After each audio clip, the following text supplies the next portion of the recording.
warahmatullahi wabarakatuh. Selamat pagi. Saya akan presentasi mengenai imunologi vaksin dan macam-macam tipe vaksin pada orang dewasa. Jadi kalau kita berbicara vaksin, sebetulnya vaksin itu sudah lama digunakan ya, sejak zaman Edward Jenner yang menemukan vaksin cacar, dan saat itu cacar sudah lenyap dari muka bumi saat ini ya. Jadi perjuangan bertahun-tahun baru bisa lenyap dari muka bumi. Nah, sebetulnya pemahaman imunologi itu memperjelas cara kerja vaksin dan manfaatnya.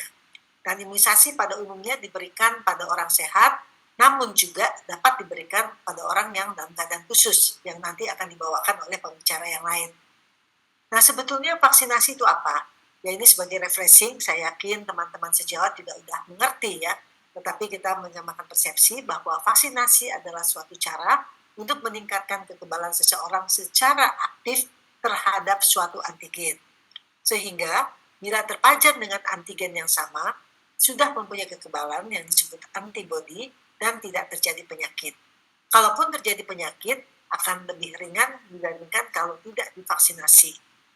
Tujuannya adalah mencegah terjadinya penyakit tertentu pada seseorang atau masyarakat, populasi, dan bahkan melenyapkan penyakit tertentu dari muka bumi ini seperti cacar yang sudah disebutkan tadi. Sebelum kita lihat efek daripada vaksin, tentu kita harus belajar imunitas alamiah dan adaptif.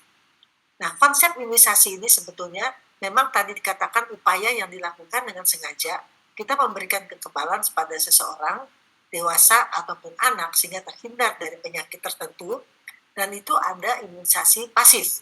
Sebetulnya apa imunisasi pasif? Imunisasi pasif adalah tubuh tidak membentuk antibodi, tetapi menerima antibodi. Tetapi kalau imunisasi aktif itu terjadi bila tubuh membentuk antibodi atau kekebalan sendiri. Itu yang disebut vaksin. Jadi kalau vaksin diberikan kepada seseorang, itu akan terjadi imunisasi aktif karena tubuh membentuk antibodi. Tapi kalau imunisasi pasif, antibodinya sudah dalam bentuk satu kemasan diberikan pada seseorang yang memerlukan. Nah, ini adalah bagian mengenai imunitas. Ada dibagi dua, imunitas alamiah atau natural immunity dan artificial atau adaptive immunity. Yang alamiah itu yang dari maternal, dari ibu ke janin, melalui transfer antibodi melalui plasenta. Ya, karena janin tentu saja belum bisa membuat antibodi sendiri, sehingga ibu memberikan melalui plasenta, yaitu IgG yang diberikan. Sedangkan pada saat seseorang terjadi infeksi, tubuh aktif membentuk antibodi. Setelah infeksi terjadi, antibodi akan dibentuk. Tetapi antibodi yang dibentuk itu tidak akan bertahan lama. Biasanya 3 bulan itu sudah mulai menurun, sehingga diperlukan vaksinasi. Jadi banyak orang bertanya, kalau kita udah sakit dan bentuk antibodi, ngapain divaksin? Kan udah terbentuk antibodi. Memang benar, ya, tetapi dia tidak bertahan lama. Sehingga suatu saat tetap dibutuhkan vaksinasi untuk mendapatkan kekebalan terhadap penyakit tersebut. Nah, kalau imunitas artificial atau adaptive immunity, itu yang pasif adalah transfer antibody yang kita katakan tadi bahwa ini pasif ya. Jadi injeksi antibody itu pada seseorang yang membutuhkan. Sedangkan imunitas aktif yaitu berupa vaksinasi. Jadi pemaparan antigen yaitu imunisasi aktif. Nah, ini imunisasi pasif ya. Ada seorang donor, orang sehat ya. Jadi kita lihat di sini bahwa kalau seperti huruf Y ini adalah antibodi ya. Jadi antibodi disuntikan kepada orang yang non imun ya. Jadi orang yang belum mempunyai kekebalan, kemudian dia langsung mendapatkan antibodi. Ada zat kekebalan ya. Jadi ini namanya penerima imunisasi pasif.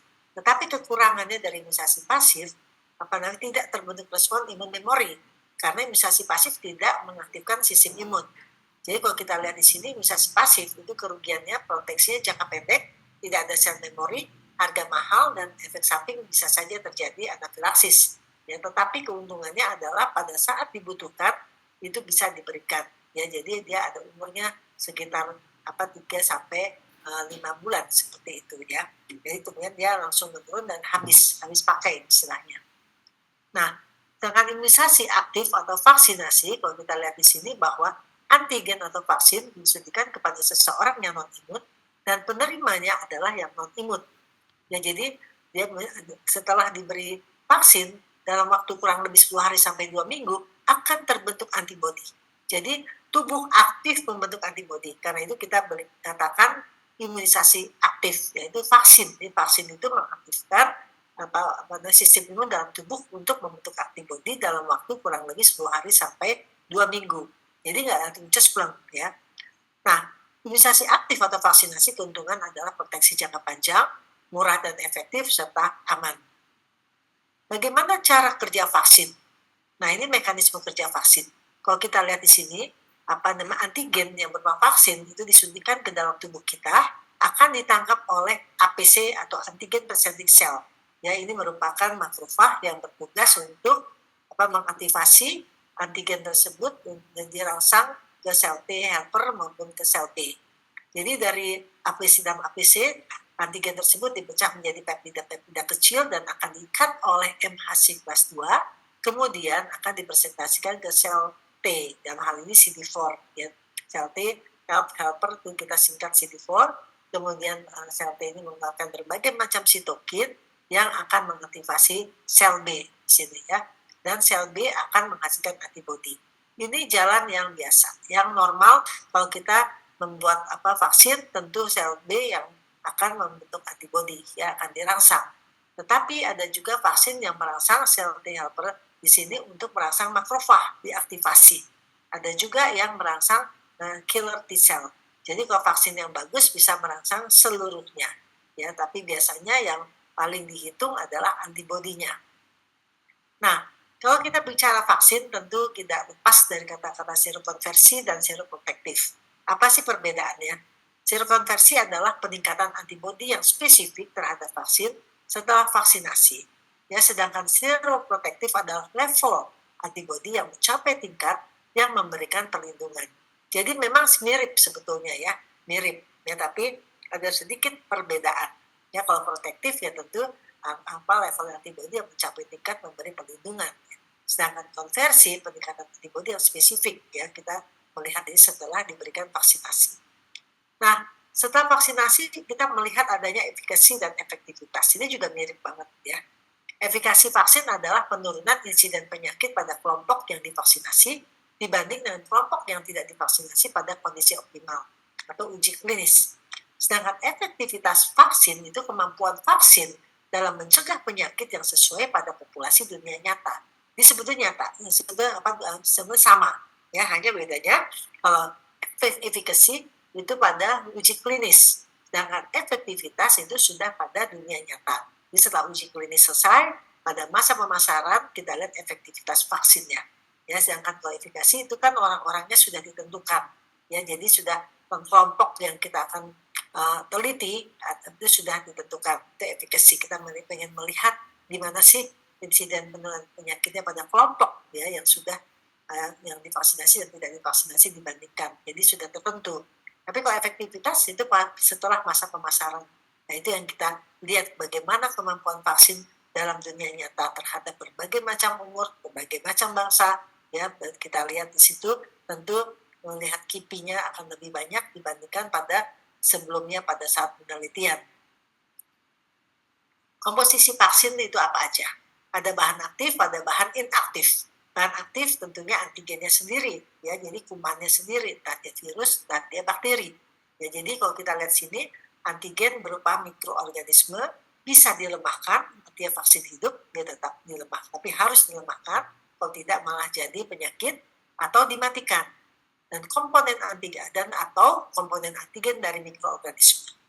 Sedangkan bahan inaktif itu kita butuh adjuvan. Adjuvan tugasnya adalah memperkuat vaksin sehingga imunitasnya perlu bisa ditingkatkan. Nah, kemudian pengawet ya, preservatif, mencegah pertumbuhan bakteri atau tinggi, panjai, ya, stabilizer, menjaga efektivitas vaksin selama penyimpanan. Nah, semuanya ini dibutuhkan dalam satu vaksin.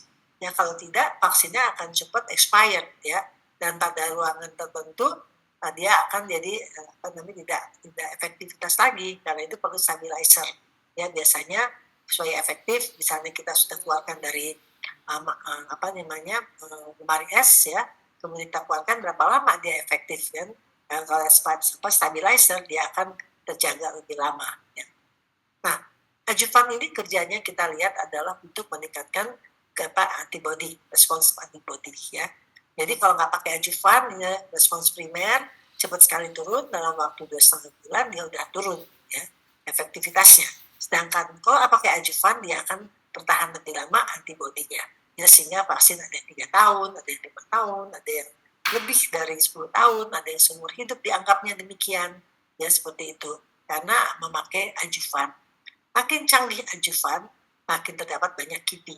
Ya, jadi tapi kalau adjuvannya sedikit, efektivitasnya mungkin tidak juga berjalan lama. Ya. Jadi semuanya ada plus minusnya. Nah, upaya untuk meningkatkan imunogenisitas vaksin ada berbagai cara. Ya, ada yang menggunakan vaksin hidup, ya, jadi dilemahkan, tapi ada yang menambahkan adjuvan. Umumnya ke vaksin hidup ya jarang atau tidak memakai adjuvan. Ya, tapi kalau adjuvan biasanya diberikan pada vaksin yang inactivated atau yang sudah dimatikan.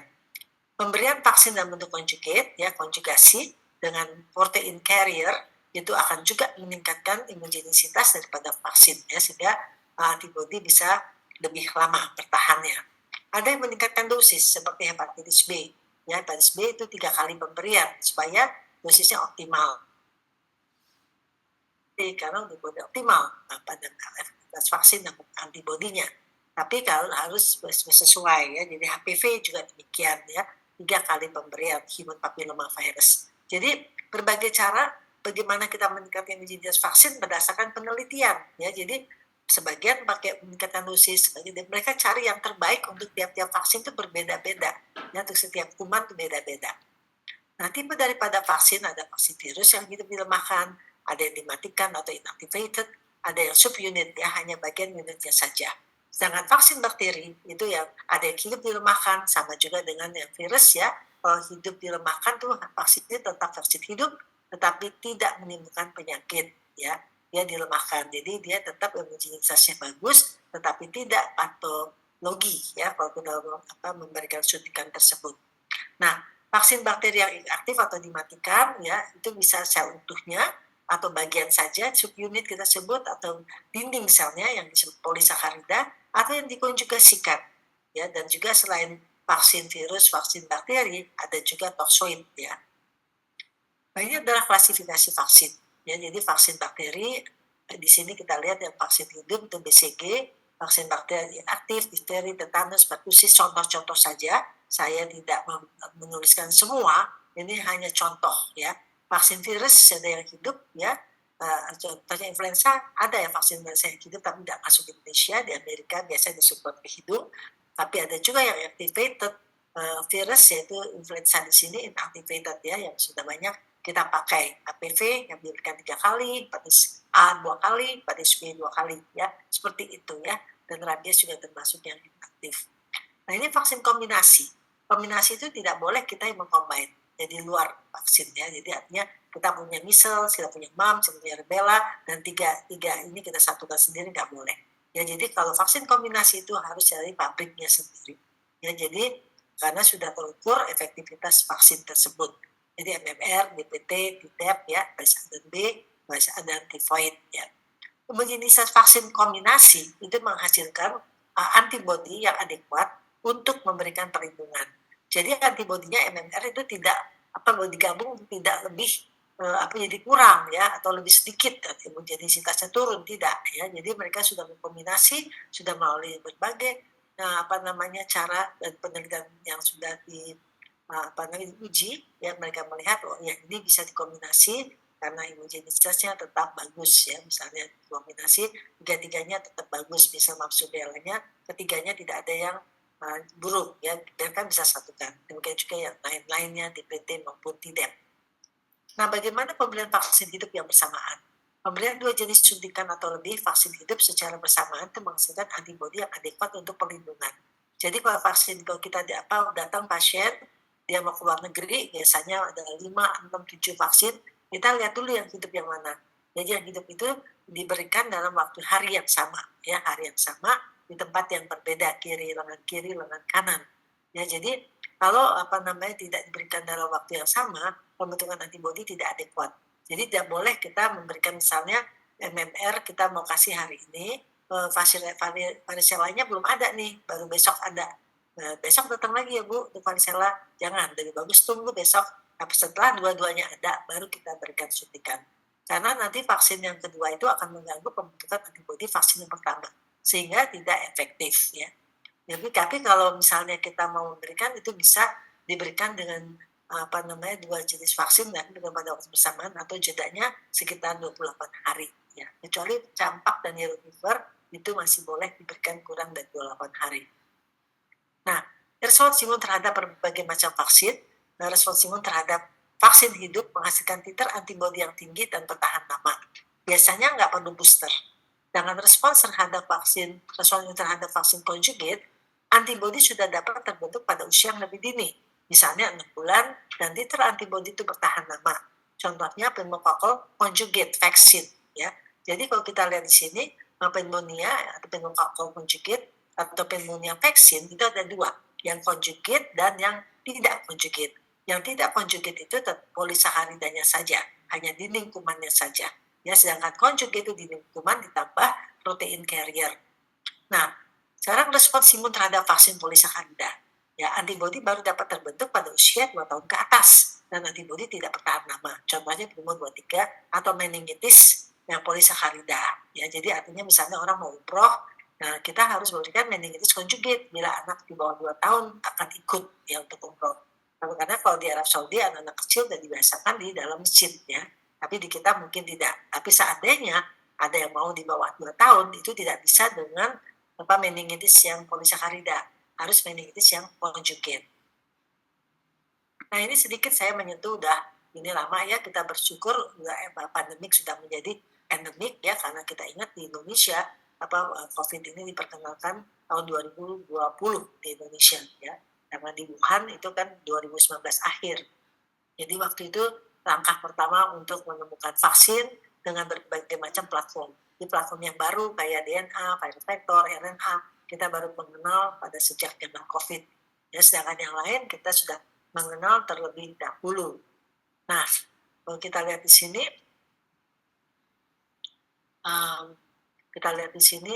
vaksinnya aneka vaksin. Ini slide yang lama ya sebetulnya ya. Nah, jadi sekarang udah banyak lagi tambahan slide saat ini. Ya, udah banyak lagi vaksin-vaksin yang bertambah. Ya, tapi kita memang untuk COVID itu kita saat ini masih 6 bulan sekali ya, belum seperti influenza yang setahun sekali ya, seperti itu. Memang berbagai vaksin COVID masih diusahakan, mana yang terbaik, semuanya berusaha yang terbaik ya, tapi kita bersyukur saat ini sudah endemik ya, kita sangat bersyukur untuk hal itu. Nah, kalau kita lihat di sini, ini ada jadwal imunisasi dewasa, rekomendasi Satgas tahun 2024 ini yang terakhir ya, tapi memang masih banyak vaksin-vaksin. Kalau ada perubahan-perubahan, tentu ini juga akan ditambahkan, disempurnakan kembali. Jadi kalau kita lihat di sini vaksin-vaksin untuk dewasa yang sudah ada di Indonesia, ya ini yang bisa kita ikuti dan ini merupakan pedoman kita. Karena untuk dewasa kita belum mendapat bukan dukungan ya, tetapi belum menjadi program dari pemerintah ya, karena anak-anak masih kesakitan, kematian masih tinggi sehingga masih difokus di anak. Jadi dewasa kita masih mandiri ya, tapi bagaimanapun juga kita vaksinasi jauh lebih murah daripada kita sakit ya. Itu kita menghimbau untuk dilakukan vaksinasi pada orang dewasa. Demikian, terima kasih atas perhatiannya. Wassalamualaikum warahmatullahi wabarakatuh. Terima kasih Prof. Iris. Silakan para peserta mengajukan pertanyaan di dalam kolom chat, atau kalau emang ingin bertanya boleh raise hand. Pertanyaan pertama, Prof, dari Dr. Sri Eviati. Pada pasien yang terinfeksi dan telah terbentuk antibodi, apakah antibodi akan bertahan lama? Jadi sehingga kapan atau berapa lama diperlukan pemberian vaksin kalau dia sendiri belum divaksin tapi sudah terinfeksi gitu? Ya, itu yang tadi saya juga sempat sentuh ya. Jadi kalau seseorang terkena satu infeksi, otomatis akan terbentuk antibodi secara alamiah. Itu sudah pasti demikian. Ya, jadi antibodi akan terbentuk setelah orang terjadi infeksi. Nah, karena ada reaksi dari tubuh. Nah, Tapi kita tahu bahwa antibodi yang terbentuk itu ada umurnya, ya dia tidak bertahan lama, ya dia umumnya 1-2 bulan, 3 bulan, dia mudah mulai menurun. Ya jadi kalau ditanya kapan, ya setelah 3 bulan bisa kita berikan. Bahkan waktu zaman COVID itu awalnya 3 bulan, tapi kalau infeksinya ringan kita bisa berikan 1 bulan setelah terinfeksi. Ya demikian juga dengan penyakit-penyakit lainnya. Ya, jadi memang kita anjurkan kalau dia sudah sembuh dari satu penyakit, ada vaksinnya, sebaiknya dilakukan vaksinasi. Tetapi waktunya memang kita lihat dengan berat ringannya penyakit. Makin dia berat penyakit, makin terbentuk antibodi yang cukup tinggi dan cukup lama, biasanya 3-4 bulan baru kita lakukan berikan penyuntikan. Tapi kalau infeksinya ringan, dalam 1 bulan pun kita sudah dapat memberikan. Baik, Prof. Pertanyaan selanjutnya dari Dr. Yovita Limiawan. Apabila sudah mendapatkan booster 1 kali vaksin COVID, apakah perlu mendapatkan booster berkala seperti influenza? Jadi apakah influenza ini boosternya COVID, dok, Prof? Ya, jadi kalau influenza itu sebetulnya berbeda dengan COVID. Memang sama-sama virus RNA, ya, tetapi berbeda. Ya, jadi COVID, influenza. Bahkan saat waktu terjadi masih pandemik, memang dianjurkan juga influenza diberikan karena dengan adanya infeksi pernapasan akan mudah terjadi infeksi pernapasan yang lain. Jadi kalau memang kita influenza sebaiknya memang tiap tahun saat ini, ya karena influenza juga sudah endemik di seluruh dunia. Jadi kita nggak tahu kita mau pergi ke luar negeri atau kemana, tapi ada baik influenza setiap tahun, apalagi yang lansia, ya pada umumnya kita anjurkan setiap tahun. Nah, bagaimana dengan COVID? Apakah masih perlu saat ini? Ya memang COVID itu saat ini masih 6 bulan sekali, ya sehingga saat ini belum belum diharuskan, ya. Tapi kalau ada yang itu ya baru sampai 6 bulan, ya. Jadi itu belum kita merupakan keharusan. Semua untuk dewasa itu nggak ada yang keharusan ya saat ini. Influenza juga bukan keharusan, tetapi kita menghimbau, kita merekomendasi. Ya, jadi kalau memang influenza, saya kira itu memang sudah bisa diberikan setiap tahun. Tapi kalau COVID itu memang kita belum ada harusnya ya, ada harus. Baik, Prof. Tadi sudah dibicarakan ya. Pertanyaannya, vaksin apa yang dapat diberikan bersama dengan vaksin lainnya, Prof? Vaksin sih bisa apa saja? Ya, vaksin kiri kanan bisa, nggak ada masalah. Kalau kita vaksin hidup hanya saja kalau kita ada beberapa vaksin yang dia harus syarat di luar negeri misalnya, kita langsung lihat vaksin hidupnya yang mana, ada berapa. Nah, vaksin hidup itu yang harus dalam satu waktu supaya pembentukan antibodi lebih optimal. Itu saja. Ya, tapi kalau bersamaan vaksin hidup, vaksin mati, oke. Vaksin mati no problem, nggak usah dipikirkan. Vaksin mati mau kiri kanan, oke, nggak masalah. Kayak orang mau umroh, mau haji, meningitis, influenza. Influenza dengan vaksin apapun silakan. Ya, nggak ada masalah. Baik, Prof, tadi terkait vaksin COVID ya, pertanyaan dari Dr. Yovita lagi, apakah sudah ada vaksin bivalen? Yang mana yang tersedia di Indonesia? Oh, belum ya di kita. Di kita yang sekarang yang Bio Farma itu sudah, tapi khusus untuk Omikron ya. Mereka sudah menyesuaikan kepada Omikronnya.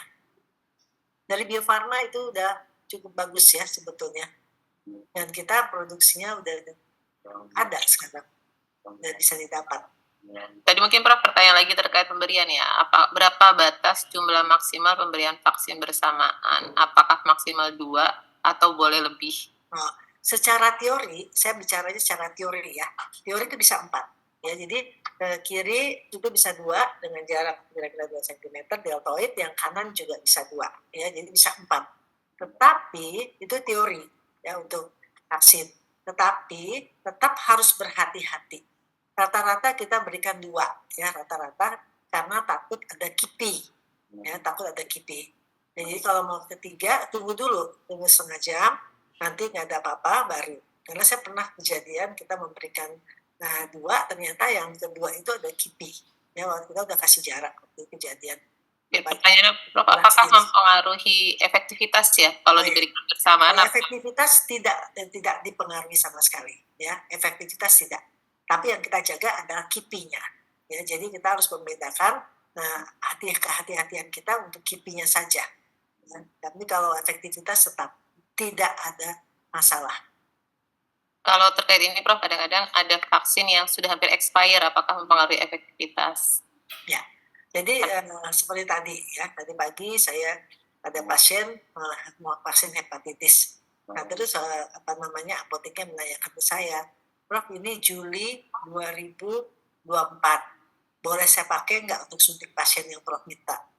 Saya bilang tidak ada masalah karena itu sampai tanggal 31 Juli artinya. Kalau nggak itu tanggal Juli 2024 artinya 31 Juli 2024. Baru tadi pagi nih vaksinasi.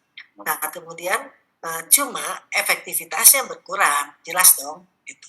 Nah, tentu aja kan kalau masih baru masih itu ya, kalau udah lama berkurang tidak apa-apa, tapi tidak ada efek samping gitu. Kalau ditanya hal itu efektivitas ya kurang, kita bisa menjelaskan kepada mereka seperti itu. Oke, baik Prof. Kalau tadi disebutkan vaksin hidup harus diberikan bersama dengan vaksin hidup atau diberikan jarak 28 hari. Tapi kalau vaksin hidup dan vaksin mati diberikan bersamaan boleh atau tidak? Boleh. Vaksin hidup, vaksin mati tidak ada masalah. Yang bermasalah adalah hidup dengan hidup. Karena itu kita selalu lihat daftar apa yang wajib untuk dia keluar negeri. Biasanya keluar negeri mau belajar ya, itu requirement-nya, syarat dari university-nya. Jadi kita langsung lihat dulu, oh hidup-hidup, oh ya kita keluarin. Berarti ini vaksinnya ada nggak? Kalau ada dua-duanya lengkap, baru kita vaksin. Kalau nggak ada, ya udah yang vaksin mati dulu hari ini. Kalau misalnya vaksin hidupnya cuma satu, ya udah vaksin hidup, vaksin mati, boleh, no problem, boleh. Oke, Prof, ini terkait sama halal, Prof. Ini masih menjadi isu. Tadi kan disebutkan cara pembuatan vaksin segala macam. Mengenai isu kehalalan, bagaimana stigma itu terbentuk, di komponen mana sebenarnya vaksin akan dicurigai mengandung zat non halal dan bagaimana caranya kita menjelaskannya? Ya, memang sebetulnya di enzimnya ya, yang suka dipakai pork ya, enzim. Tapi itu jadi saya tidak mau mengkomentar karena itu berdasarkan kepercayaan seseorang yang harus kita hormati. Ya, jadi artinya itu sebagai katalisator. Ya, jadi dikatakan itu enzim diperlukan untuk sebagai katalisator, dia menggerakkan reaksinya. Tapi setelah terjadi reaksi itu dia udah nggak ada lagi, ya sudah bersih. Nah, sekarang masalahnya yang satu bilang kan tapi udah bersentuhan, ya betul, dari tergantung kepercayaan masing-masing. Nah yang zat akhir itu udah nggak ada, udah tidak ada ya. Jadi itu udah kepercayaan masing-masing yang kita harus saling menghormati. Jadi kalau satu bilang bersinggungan memang bersinggungan, ya udah itu nggak bisa, ya udah jangan. Tapi kalau yang satu kepercayaannya oke, tapi yang saat akhirnya nggak ada, saat saya nol, oke ya sudah, saya mau divaksin gitu. Jadi itu kita harus hormati keduanya dan kita tidak boleh memaksa seseorang untuk hal tersebut ya. Kecuali misalnya dia harus pergi ke satu daerah, tidak ada vaksin lain, yang ada hanya yang non halal. Itu kita hanya bisa menjelaskan belum ada pengganti ya, seperti zaman dulu insulin babi kan yang dipakai. Nah kemudian sekarang sudah human, insulin manusia. Ya jadi yang babi udah nggak berlaku lagi. Tapi zaman dulu itu yang dipakai, kalau enggak berapa orang bisa bertambah buruk dengan kondisi diabetesnya. Ya seperti itu. Nah itu yang bisa kita jelaskan seperti hal itu. Ada fatwa MUI bukan Prof? Kalau misalnya seperti waktu meningitis itu Prof ya? Ya seperti itu. Hanya itu tersedia, ya. Sebenarnya ya, fatwa darurat ya. Iya. Gitu. Tapi ada juga yang tetap nggak mau, ya udah itu mesti ada risiko tersendiri ya kalau terkena penyakit, seperti itu aja. Iya. Iya, ini tadi sebenarnya menjawab pertanyaan Dokter Samuel juga ya. Contohnya pada tetagram tertulis pembuatannya bersinggungan dengan bahan sumber babi. Jadi kadang-kadang di dalam kemasannya sudah ditulis juga ya, Prof? Ya sekarang harus, dari Badan POM harus. Jadi orang juga kita fair gitu ya. Orang mau oke, tapi belum ada pengganti, kondisinya seperti ini, sudah. Prof.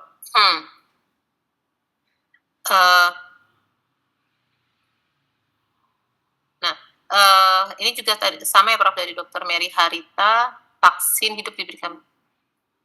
Kalau vaksin hidup dan vaksin mati ketika diberikan mesti dikasih jarak berapa lama kalau misalnya diberikan dalam sehari? Ya biasanya ada yang beberapa sekaligus. Saya pernah dulu waktu umroh sekaligus ya, kiri kanan langsung ini karena nggak ada riwayat alergi sebelumnya. Ya saya nggak ada riwayat alergi meningitis maupun influenza. Jadi mereka nggak apa-apa. Dan saya hanya tunggu 10 menit. Tapi kalau mau ideal 20 menit, tapi kan lama. Kita kalau banyak orang ngantri ya susah, yang monggo misalnya kita melayani satu grup ya kan biasanya casus gitu ya, tapi harus tanya dulu dan jangan lupa anak gerak dikit di depan kita ya, dan harus, tapi biasanya sih saya sendiri langsung ya kalau saya suntik gitu. Baik Prof, ini termasuk sekaligus menjawab pertanyaan Dokter Raina ya, apakah harus setengah jam atau tidak gitu ya, antara satu vaksin dan vaksin selanjutnya. Ya, sebetulnya kalau saya sih waktu itu langsung, tapi kalau kita ragu-ragu dia ada sesuatu atau ada komorbid atau orang tua ya kita bisa tunggu 20 menit, biasanya 20 menit nggak apa-apa. Tapi kalau pasiennya satu-satu bisa, ini kalau pasiennya kabur-kabur ya mungkin sulit untuk saat itu, karena di mana-mana biasanya kalau meningitis influenza itu udah lazim ya, kecuali vaksin-vaksin lain. Baik Prof, ini mungkin ada pertanyaan penting terkait sama platform tadi ya Prof ya, bagaimana menjawab berita vaksin mRNA bisa mengubah mRNA Prof? Ya, itu sebetulnya perjalanannya panjang ya, jadi itu vaksin baru yang saya hanya pendeknya aja karena itu vaksinnya baru ya, jadi itu ada yang mengatakan kalau RNA itu masih akan bertahan bisa mengubah, itu ada satu yang seperti itu pendapatnya, tetapi kan gitu kita nggak bisa bilang dalam sesaat seperti itu ya, jadi ini masih ongoing semuanya ya, jadi time will tell ya, jadi waktu akan berbicara nantinya ya, kita belum bisa bilang karena kalau vaksin itu sebetulnya minimal 5 tahun minimal ya, influenza aja udah 20 tahun lebih ya, bertahun-tahun, sehingga menghasilkan sekarang yang kita anggap itu nggak ada efek kipi yang berlebihan ya, jadi nggak apa-apa gitu ya. Tapi kalau COVID itu waktu kejadian itu baru 18 bulan, masih muda banget gitu loh, kita ngebayang masih bayi, sehingga tentu saja kipinya banyak ya, dan kita ini masih ongoing study ya, jadi kita lihat aja nanti ya, ini ongoing. Iya, baik Prof, ini ada pertanyaan batasan usia anak dan dewasa untuk vaksin berapa tahun? Apakah itu membuat dosisnya berbeda atau sama dengan orang dewasa terkait sama efektivitas nanti? Ya, kalau anak sebetulnya kita bicara pasien umum ya, bukan COVID ya. Jadi kalau umum itu anak kan itu ada baru lahir, ada yang suntik hepatitis, ada yang kalau memang diperlukan ya. Jadi dokter anak itu udah punya sendiri ya, 3 bulan, 4 bulan, 5 bulan, terus teratur ya rekomendasi. Ya itu sangat teratur ya dari dulu, dan sudah menjadi peraturan pemerintah kalau bila mana dilakukan di puskesmas gratis ya, kecuali rumah sakit swasta. Nah kayak gitu. Batas umurnya Prof, anak dewasa? Anak dewasa, batasnya 18 tahun. Jadi dari WHO ketentuannya adalah anak-anak 0 sampai 18 tahun, kita mulai 19 tahun.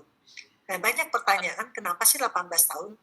Kan umur 13 tahun, 14 tahun ada menstruasi, bahkan 12 tahun ada menstruasi. Nah, dia tidak dilihat dari mens atau tidak mensnya.